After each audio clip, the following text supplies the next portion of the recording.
શિવાય. શિવ મહાપુરાણ કૈલાસ સંહિતા અધ્યાય 13 શિષ્ય થવાની વિધિ. સ્કંદ કહેવા લાગ્યા, પછી મધ્યાહ્ન સમયે પ્રસન્ન થઈ સ્નાન કરવું, ગંધ પુષ્પ તથા અક્ષાદિ પૂજાના દ્રવ્યોને લાવવા, નૈઋત્ય તરફ વિધિ વડે દેવી પૂજિત ગણપતિનું પૂજન કરવું, ગણાનાંતવા આ મંત્ર વડે વિધિપૂર્વક આહ્વાન કરવું, ગણેશનું ધ્યાન કરી નૈવેદ્ય આદિ ઉપચારો વડે પૂજા કરી પ્રાર્થના કરી તેમને સંતુષ્ટ કરવા, પછી પોતાના ગૃહસૂત્રની વિધિ વડે બીજા શ્રેષ્ઠ ભાગનો અગ્નિમાં હવન કરવો. આ જપ ભાગના હવનમાં જે અગ્નિરૂપ નેત્ર છે તે વડે ભ્રૂ સ્વાહા એમ કહી આહુતિ આપવી. અપરાહ્નના અંત સુધી ગાયત્રી મંત્રનો જપ કરવો. પછી સ્નાન પૂર્વક સંધ્યાકાળની સંધ્યા સમાપ્તિ કરી સંધ્યાનો સમયનો હોમ કરવો. મૌન થઈ ગુરુની આજ્ઞા લેવી. સમિધિ અન્ન તથા ઘીના પાત્રને એક સ્થળે એકઠા કરવા. રુદ્ર સૂક્ત અથવા સદ્યોજાતાદિ મંત્ર વડે ઉમા સહિત મહેશ્વરનું અગ્નિમાં ધ્યાન કરવું. ગૌરી ભીમાય આ મંત્ર વડે હવન કરી ગૌરીનું સ્મરણ કરવું. અગ્નેયે સ્વિષ્ટુ કૃતે સ્વાહા આ મંત્ર વડે એકવાર આહુતિ આપવી. હવન સમાપ્ત કરી અગ્નિની ઉપર તરફ મૌન થઈ દર્ભાસન ઉપર કે મૃગચર્મ ઉપર બેસી જ્યાં બ્રાહ્મ્ય મુહૂર્ત હોય ત્યાં સુધી દ્રઢ મન વડે ગાયત્રીને જપતા રહેવું. પછી જપતા જળ વડે સ્નાન કરવું.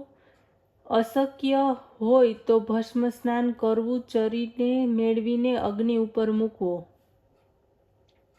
તે જપ ભિન્ન કરી કુશ ઉપર બેસી ચરુને ઘી વડે મિશ્રિત કરી વ્યાહતિનો ઉચ્ચાર કરી રુદ્ર સૂક્ત જપ કરવો.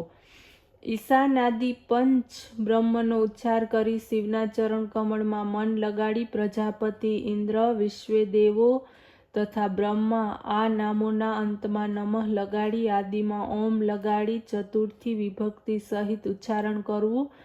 અર્થાત પ્રજાપતિએ સ્વાહા ઇત્યાદિનો જપ તથા પુણ્યાહવાચન કરવું. તંત્રની સન્મુખ અગ્નેય સ્વાહા એમ કહી અગ્નિના મુખ તરફથી નિવૃત્ત થઈ પછી પ્રાણાય સ્વાહા, અપાનાય સ્વાહા ઇત્યાદિ 5 આહુતિ આપવી. સમિધિ અન્ન તથા ઘીનો જુદો જુદો હવન કરવો. પછી ચરુ તથા ઘી વડે અગ્નેય સ્વિષ્ટુ કૃતે સ્વાહા આ મંત્રનો ઉચ્ચાર કરી હવન કરવો. પછી રુદ્ર સૂક્ત તથા પંચબ્રહ્મના મંત્રનો જપ કરવો. પછી મહેશાદિ ચતુર્વ્યુહના મંત્રનો જપ કરી પોતાની શાખાના માર્ગ વડે મહેશાદિ મંત્ર વડે હવન કરવો. તંત્રના ઉપર તે દેવોના ઉદ્દેશ વડે હવિ આપવો. આ રીતે અગ્નિ વડે કર્મતંત્રને પ્રવૃત્ત કરવું. પછી પોતાની શુદ્ધિને માટે વિરજા હોમ કરવો. આ મારા દેહનું તત્વ થઈ જાય તે પ્રમાણે કહેવું. પછી તૈત્તરીય આરણ્યકના પદ પાઠકમાં અરુણ કેતુના મંત્રો અષ્ટયોભીમષ્ટપુત્ર અહીંથી લઈ સપ્તપુરુષા સુધી પાઠ કરવો. પછી ઘી યુક્ત ચરુનો હોમ કરવો. શિવના ચરણ કમળનું સ્મરણ કરી પૃથ્વી વગેરે શબ્દાદિ વાગાદિ 5 ઇન્દ્રિયો શિર પાદ પીઠ ઉપર આચાર તથા જંઘાનું યોજન કરવું. પછી ત્વક વગેરે 7 ધાતુ પ્રાણાદિ 5 કોષ અનાદિ 5 કોષ મન બુદ્ધિ અહંકાર ખ્યાતિ સંકલ્પ ગુણ પ્રકૃતિ પુરુષના ભોગતાપણું અર્થાત પ્રતિપન્ન મનુષ્યના ભોગને માટે 5 તત્વોના પણ અંદર જે રહેલું છે તેની યોજના કરવી. આ 5 તત્વો આ પ્રમાણે છે: નિયતિ, કાળ, રાગ, વિદ્યા અને કલા. આ પંચક છે. હે મુનીશ્વર, આ માયા વડે ઉત્પન્ન છે. શ્રુતિના પ્રકૃતિની માતા કહી છે. કાલ સ્વભાવનું નામ નિયતિ છે. આ પંચક સુખ છે. પ્રકૃતિની નીચે નિયતિ તથા ઉપર પુરુષ છે. કાકાક્ષી ન્યાયને આશ્રિત થઈ પુરુષ નિયતિ પ્રકૃતિમાં વર્તે છે. આનું નામ વિદ્યા તત્વ છે. શુદ્ધ વિદ્યા મહેશ્વર સદાશિવ શક્તિ તથા શિવ પંચક કહેવાય. પ્રજ્ઞાનમ બ્રહ્મ આ વચન વડે શિવ તત્વ કહેલ છે. હે મુનીશ્વર, પૃથ્વીથી માંડી શિવ સુધીના તત્વો છે તેની શુદ્ધિ પોતાના કારણરૂપ પ્રકૃતિમાં લય દ્વારા કરવી જોઈએ. અંગીકાર મંત્રનો પરસ્મે પદ પૂર્વ શિવ જયંતી પર્યત ઉચ્ચાર કરવો. ઇદમ ન મમ કહેવું. આનું નામ પ્રકૃતિ રૂપ દેવતાના ઉદ્દેશ્યનો ત્યાગ છે.